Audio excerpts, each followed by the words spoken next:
Welcome back to the channel. Let's get started. There are losses that weren't caused by any wrong move he calculated.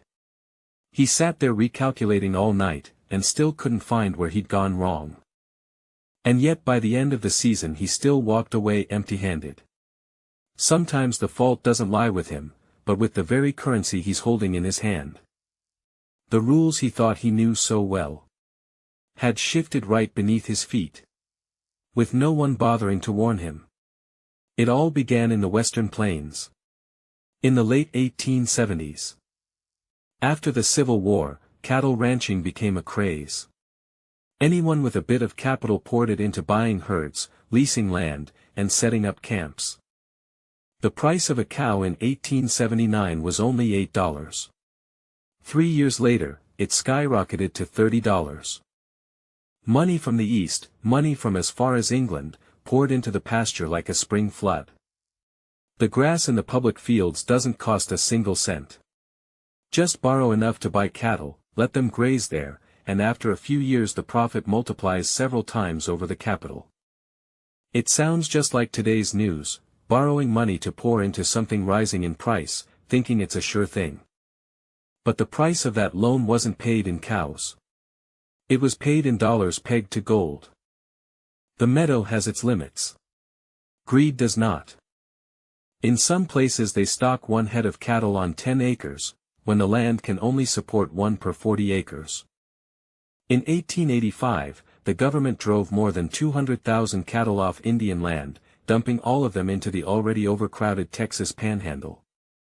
The grass grew thinner and thinner under too many hooves. Then the drought of 1883 struck. The grass withered right at its roots. Beef prices began to drop in 1885 because the market was saturated. Every ranch owner held back their herd, refusing to sell at a loss in the hope that prices would recover. The result, the pastures had run dry, and on top of that they were saddled with herds of cattle nobody wanted to buy. But the real trap wasn't in the weather, it wasn't in the cow.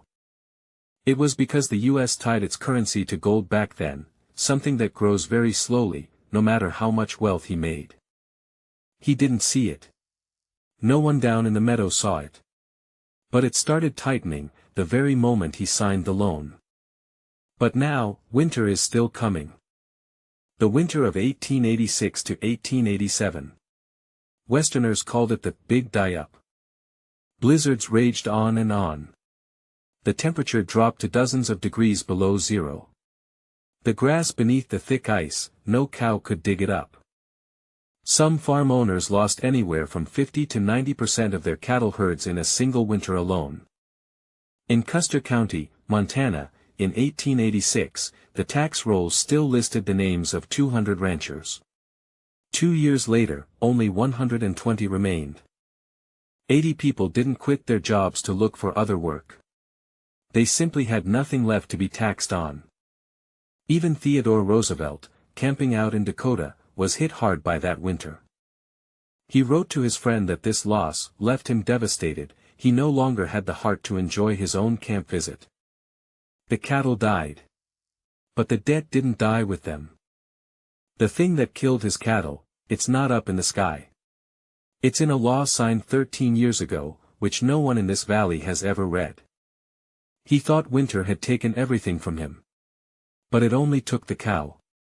The debt is still there, still accruing interest, waiting for him to repay it, with a currency that grows scarcer every year. To understand why, you have to understand the rules of the money game back then. The United States at that time tied the dollar to gold. Currency in circulation was only allowed to grow in line with the amount of gold mined. And that gold supply grew very slowly, only about 6 million ounces a year, all through from 1870 to 1893. Meanwhile, cultivated farmland nationwide more than doubled, from 109 million acres in 1870 to 242 million acres in 1895. The wealth being produced keeps growing. But the money used to trade it stays almost still. The inevitable result, the prices of everything slowly drifted downward, year after year, for over 20 consecutive years. From 1870 to 1897, the price of wheat fell from $1.06 to 63 cents a bushel. Corn dropped from 43 cents to 29 cents. Cotton fell from 15 cents to 5 cents a pound. Broadly speaking, the average wholesale price drops by about 1.5 to nearly 3% each year. Now imagine you're a rancher borrowing money to buy cattle in 1882, when prices are at their peak of $30 a head. That debt is denominated in dollars, and the dollar itself is backed by gold, something that never loses its value. But what he had to pay his debts with were cattle and wheat, things whose prices kept dropping steadily every year. That means every year, he had to sell more cattle, more baskets of rice, just to pay off the same old debt. He didn't borrow another cent. But the old debt just kept growing heavier on its own, like a rope soaked in water. No one pulled it tighter, yet it kept cinching in. That wasn't because your business was bad. It was the rules of money that changed the moment you signed your name. This doesn't just happen to cattle ranchers. Crop farmers take an even heavier hit, because there are more of them and they have less capital. In Kansas, in 1890, per capita debt was 4 times higher than the national average. The farmland there was mortgaged for up to 45% of its real value, one of the highest rates in the United States. In Nebraska alone, in 1895 as many as 1,221 farms were seized and auctioned off by the sheriff. People don't lose their land because of laziness, gambling, or drinking. They lose it because they borrowed at a time when money still carried heavy weight. The root of this whole mess, folks out west could point to it by name, the Coinage Act of 1873. Previously, the United States used both gold and silver as money, at a ratio of 16 ounces of silver to 1 ounce of gold. But the 1873 Act quietly stopped the minting of silver dollars, moving the United States firmly onto the gold standard. People in the Mekong Delta call it flat out, the crime of 73. They believe the National Assembly colluded with creditors in the East to squeeze the money supply. Whether it was a real conspiracy or just a careless decision with horrific consequences, to the man looking at the frozen cattle, the two things were no different. That resentment needed somewhere to settle. It settled into a single word: money. Free silver coinage. If the government agreed to mint more silver, the money supply would grow, prices would inch up, and the burden of old debts would ease in the borrower's hands. Farmers, ranchers, and silver miners in the Rocky Mountains, an odd alliance was coming together, each of them seeing their share shrink further and further compared to the effort they put in. A resentment simmering for 20 years does not simply dissipate on its own. It finds a way out. And it found it, right in the heart of the Nebraska plains. In 1892, in Omaha.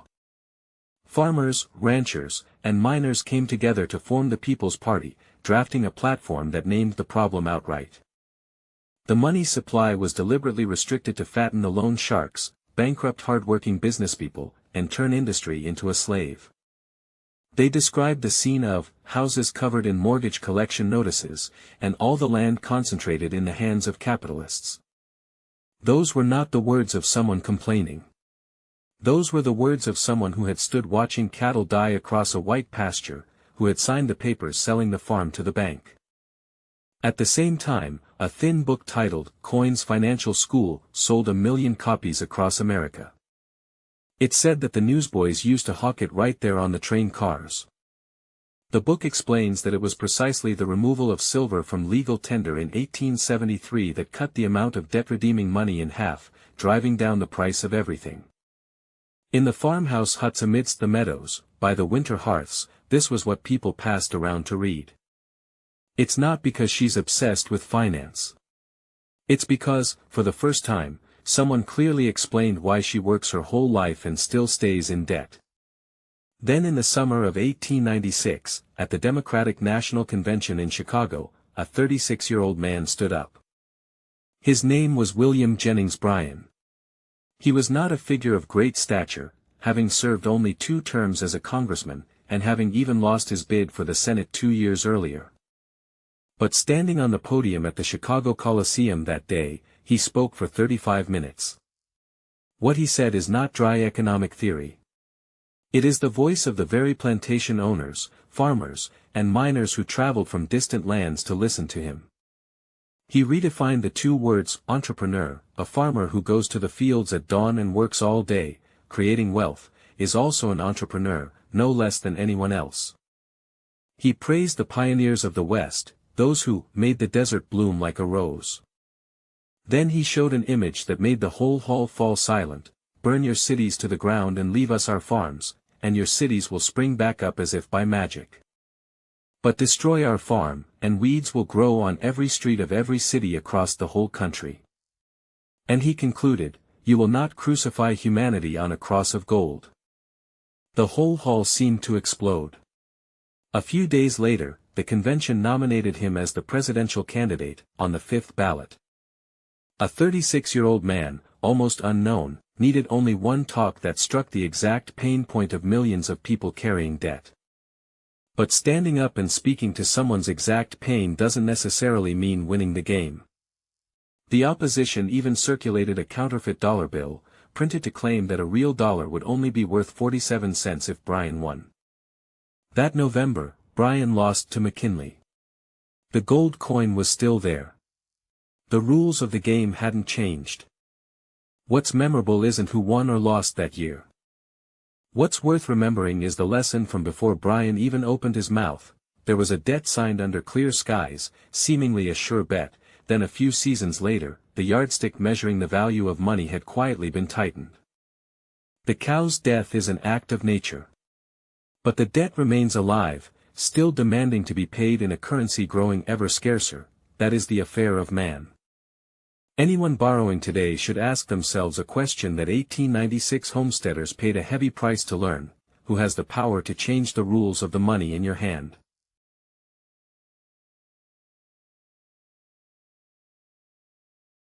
Thanks for watching. I really appreciate you stopping by. I hope you enjoy the view as much as I do. Don't forget to hit bell. Take care and see you soon.